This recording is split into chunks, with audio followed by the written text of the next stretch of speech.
Right, we are looking at the heads-up display of a Burris XTR PS.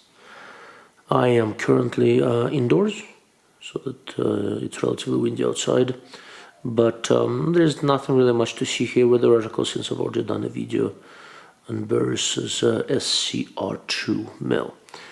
Pressing pretty much any button on this side of the scope turns on the heads-up display. Since I'm indoors, it's probably a little bit brighter than it needs to be for the ISO levels I'm shooting.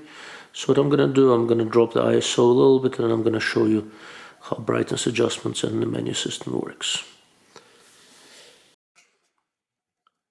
Alright, that should be a little bit better.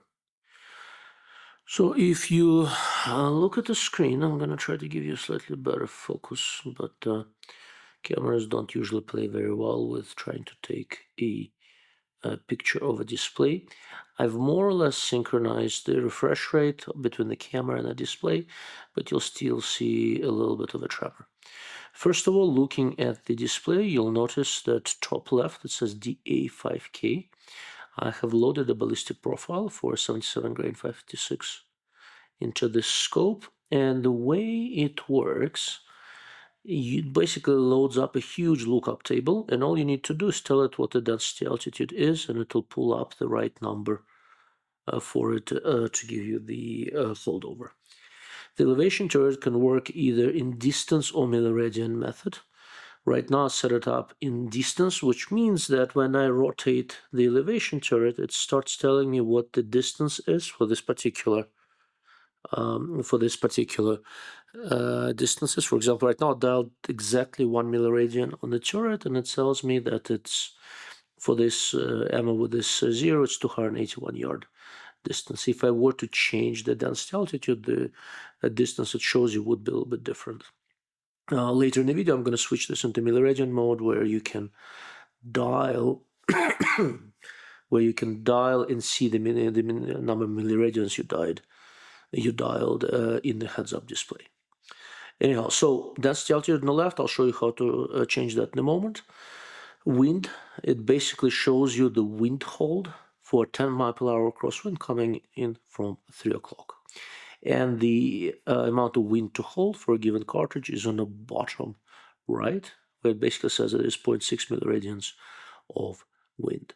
Below the distance down, below 281, you see this little moving thingy. That's basically a level. So I've changed a little bit the tilt. You can adjust the level sensitivity in the app, and you can also have the level look a little bit differently. I'll connect to the app momentarily, and I'll change it to show you.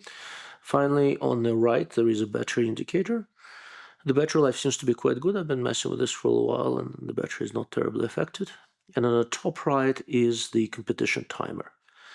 I programmed it for 4 minutes because that's the duration of the stage in NRL Hunter. To initiate the timer, basically press one of the buttons, the M button, and I see it starts counting down. Okay. In order to get into the menu, the same button you just used to start the timer, there are 3 buttons: M, up arrow, and down arrow. You press and hold M, and it gets you into the menu.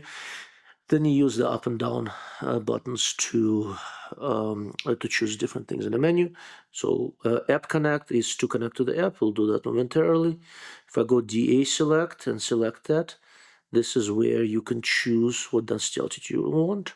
Right now it's getting a little bit warmer, so where I am it's closer to 7,000, so I'm just going to select that. Okay, and that gets me back to the menu. You can zero out the knob. Here's where you set up the duration of the match timer. You can choose the color of the reticle, red or green. You can choose the heads-up display brightness. That's going to be one of the interesting things to look at, because I'm curious whether the lowest brightness is dim enough for low light use. Right now it's on the brightest, so just to show you, this is the lowest. I don't know if it's low enough. I am going to experiment with it a little bit and see. I'm going to set it on level 3 and leave it there for now. It seems to be a reasonably good intermediate level. So let's connect to the app. All right. So it tells you the name of the profile that's currently loaded, 77 grain IMI. And I am going to turn on my Burris Connect app, and it tells me that the device is connected. Okay, so now what I'm going to do, I'm going to go into the profile that's currently loaded. I'm going to change the elevation units to mil. I'll leave everything else you can set more or less same, but I will change the way the level looks. And I'm going to change the level sensitivity to 0.5 degrees. Before that at 1 degree. 0.5 is more appropriate. Now on the phone, I am going to, here's a snapshot what this looks like. I am just going to say upload settings. So now it says uploading. Okay. It says uploading has been successful. So I'm gonna exit. Sometimes uploading takes a little bit longer when you're changing the full ballistic profile. Something in this case, I just updated a couple of things. Notice that now it tells me how much I dialed in milliradian instead of a distance, and I also changed the way the level looks. There are 3 different options for the way the level looks. I'm going to loosen the tripod, so now level looks like this. Actually, kind of prefer the way this sucker looks. And now it's more sensitive. Now it's the level sensitivity is 0.5 degrees instead of 1 degree like before. So going back to 0, all right, this is 0 milliradian. Now if you dial, it will show you how much you've dialed in milliradians if you want to run it like a more normal scope. But the nice thing, although you're dialing in milliradian, it still has a ballistic profile inside, and it will give you the appropriate wind. So that's bottom right. For the ballistic profile you loaded, for the wind you've programmed, in this case, like I said, 10 miles per hour, 3 o'clock wind. On the turret, I just dialed something very, very close to 18 milliradian. And the digitizer also says 18, which is pretty much what I was looking for. One of the things I was hoping to check is whether the markings on the turret scale match the digitizer readout. It's also not necessarily a bad way to test tracking. If you have a sturdy tripod, and I do, I can use this to test some basic tracking. Yeah, it's not that sturdy, it wobbles a little bit. Okay. Generally speaking, this heads-up display business is extremely useful. I can operate everything in the scope without ever looking away from it. Once I am on target, if I want to dial elevation, change anything, etc., everything is visible from inside the scope. It has a couple of different advantages. One is if the light is relatively low and it's hard to read the scale on the elevation turret, well, in this case, it's not going to be an issue. Another one, as well, get older, being able to see things up close without reading glasses can get a little bit more difficult. People use lenses and other things to be able to read the elevation turrets. But with this, and this is, I think, a real innovation, with this, you don't have to do any of that. Visibility is not an issue. If you've adjusted the eyepiece of the scope for your eye so that you can see the reticle, you'll also be able to fairly comfortably see the heads-up display.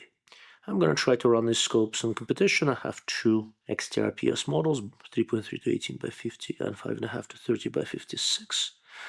I think being able to continuously look through the scope while making adjustments and have a match timer within my field of view is going to be very beneficial. But as always, time will tell. If you have any questions, please don't hesitate to let me know. Best way to get a hold of me through my website, darklordofoptics.com. Otherwise, leave a comment here and I'll get to it as soon as I can.